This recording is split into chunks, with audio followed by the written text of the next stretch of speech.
કરીશું કે ગુજરાતની અંદર કેટલા એરપોર્ટ છે અને એમાંથી ઇન્ટરનેશનલ એરપોર્ટનો દરજ્જો ધરાવતા એરપોર્ટ કેટલા છે।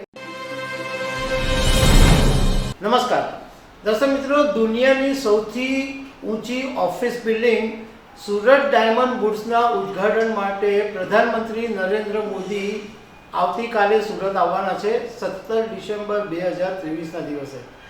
એ પહેલાં 15 ડિસેમ્બરે દિલ્હીમાં કેબિનેટ કમિટીની મિટિંગ મળી હતી અને એમાં એક મહત્ત્વનો નિર્ણય લેવાયો કે સુરત એરપોર્ટ, જે અત્યારથી સુરત એરપોર્ટ સુધી એરપોર્ટ તરીકે ઓળખાતું હતું, એને હવે ઇન્ટરનેશનલ એરપોર્ટનો દરજ્જો મળી ગયો।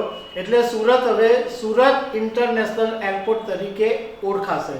તો અમે તમારી સાથે એ વાત કરીશું કે ગુજરાતની અંદર કેટલા એરપોર્ટ છે અને એમાંથી ઇન્ટરનેશનલ એરપોર્ટનો દરજ્જો ધરાવતા એરપોર્ટ કેટલા છે, એના વિશે તમારી સાથે થોડી ડિટેલમાં વાત કરીશું। દર્શક મિત્રો, મારું નામ રાજેશ શાહ છે અને તમે જોઈ રહ્યા છો ખબરછે.com।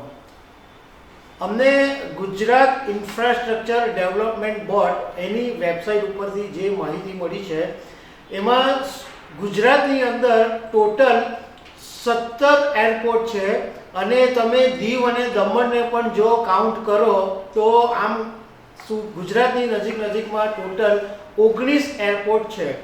એમાં એક એરપોર્ટ સુરત, ભાવનગર, ડીસા, કંડલા, કેશોદ, પોરબંદર, રાજકોટ, વડોદરા, અમદાવાદ, ભુજ, દીવ, અમરેલી, મુન્દ્રા, બાંડવા, દમણ, નલિયા, મીઠાપુર, આ બધા જે એરપોર્ટ છે એ ગુજરાતમાં છે અને અત્યાર સુધીમાં ઇન્ટરનેશનલ એરપોર્ટનો જેને દરજ્જો મળ્યો છે એ એક અમદાવાદનું સરદાર વલ્લભભાઈ ઇન્ટરનેશનલ એરપોર્ટ છે અને રાજકોટની અંદર તાજેતરમાં હીરાસરમાં એક એરપોર્ટ બન્યું છે, એને ઇન્ટરનેશનલ એરપોર્ટનો દરજ્જો મળ્યો છે, પરંતુ ત્યાંથી હજુ ઇન્ટરનેશનલ ફ્લાઇટ શરૂ નથી થઈ। ટર્મિનલ બિલ્ડિંગ બની જાય પછી રાજકોટમાંથી ઇન્ટરનેશનલ ફ્લાઇટ શરૂ થશે। હવે ગુજરાતમાં ત્રીજા નંબર ઉપર સુરત એરપોર્ટને ઇન્ટરનેશનલ એરપોર્ટનો દરજ્જો આપી દેવામાં આવ્યો છે અને 17 ડિસેમ્બરે જ્યારે પ્રધાનમંત્રી નરેન્દ્ર મોદી સુરત આવવાના છે ત્યારે દુબઈની એક ફ્લાઇટ છે એનું ઓપનિંગ કરશે અને અહીંયાથી એક ફ્લાઇટ ઇન્ટરનેશનલ ફ્લાઇટ શરૂ થશે। એવું વિગત જાણવા મળી છે કે 17 ડિસેમ્બરે સવારે 9:20 વાગ્યે સુરતથી દુબઈ એક ફ્લાઇટ અહીંયાથી જશે, એર ઇન્ડિયા એક્સપ્રેસની ફ્લાઇટ હશે અને એ દુબઈ પહોંચશે સવારે 11:10 એ પછી બપોરે 12:10 ફરીથી દુબઈથી ફ્લાઇટ નીકળશે અને સુરત 4:40 આવશે।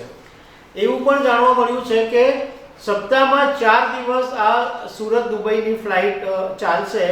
એ ઉપરાંત જે બીજી ઇન્ટરનેશનલ એર કનેક્ટિવિટી મળી છે એ હોંગકોંગની છે, એ હોંગકોંગનું પણ ફ્લાઇટ શરૂ થશે અને એવું પણ જાણવા મળ્યું છે કે સુરતથી હોંગકોંગની જે ફ્લાઇટ હશે એ સપ્તાહમાં 3 દિવસ હશે।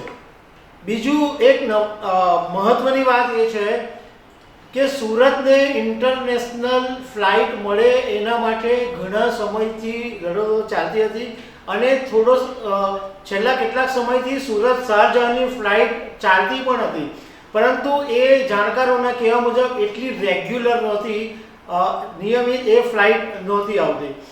હવે જ્યારે આ સુરત ડાયમંડ બુર્સ બન્યું છે એ ઐતિહાસિક વાત છે અને દુનિયાભરની અંદર આ ડાયમંડ બુર્સની દુનિયાભરના લોકોની આ ડાયમંડ બુર્સ પર નજર છે।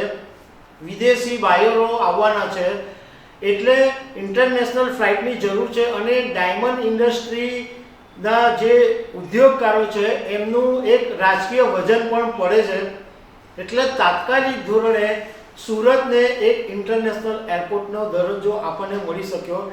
સારી વાત છે કે આપણા શહેરને એક ઇન્ટરનેશનલ એરપોર્ટનો દરજ્જો મળ્યો।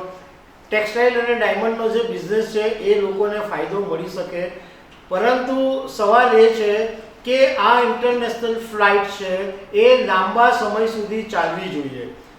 આ ચાલશે તો નો ડાઉટ સુરતનું નામ દુનિયાભરની અંદર રોશન થશે અને અનેક વિદેશી લોકો અહીંયા આવશે તો એની સાથે સાથે આર્થિક ઉપાર્જન પણ થશે અને સુરતનું નામ વધારે ચમકશે. આપણે તો એવી આશા રાખીએ કે આવું થાય. તો દર્શક મિત્રો, આવી અનેક વાતો સાથે અમે તમને મળતા રહીશું. Thank you very much.